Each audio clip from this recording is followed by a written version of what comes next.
Came across a lengthy column. I don't have time to go through the whole thing. Daily Mail Online, a piece written by Melanie Phillips.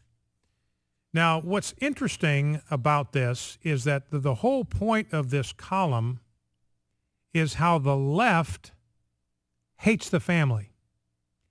And they actively foster and revel in the breakdown of the nuclear family. Now, she's writing from someone who was a hardcore leftist in the UK.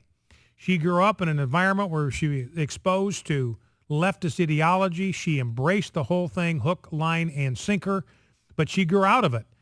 And she began writing about what family breakup, what divorce is doing to children, and she was pilloried for this, for simply telling the truth about the devastating impact of family breakdown on children.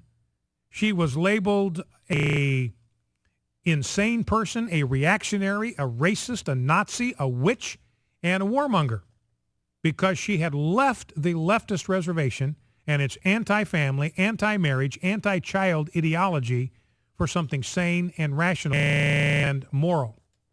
And she makes the point that this is just what the left does. The resort to crude insult against anyone who dares to challenge their shibboleths is typical of the left. And he makes a very, very important point. The left doesn't argue its case. It simply tries to shut down debate by bullying its targets and labeling them as extremists and enemies of humanity in order to frighten people away from listening to them.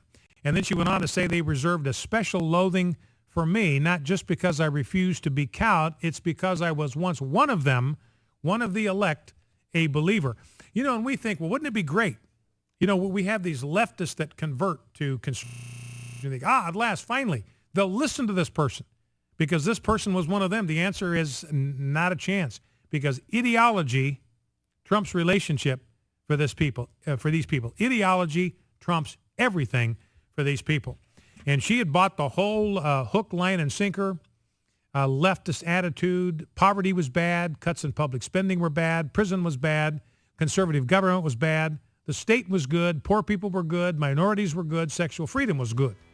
And so she took that philosophy with her to become a journalist at a newspaper called The Guardian. And then Margaret Thatcher came to power in 1979, and she began to listen to Margaret Thatcher and what she had to say about herself,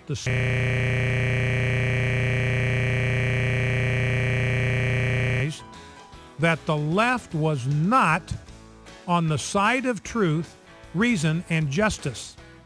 Instead, it promoted ideology, malice, and oppression. Again, I repeat, I came to realize that the left was not on the side of truth, reason, and justice. Instead, it promoted ideology, malice, and oppression. Increasingly, I saw how journalists on highbrow papers write primarily for other journalists or to impress politicians. Back in Tuesday. Christianity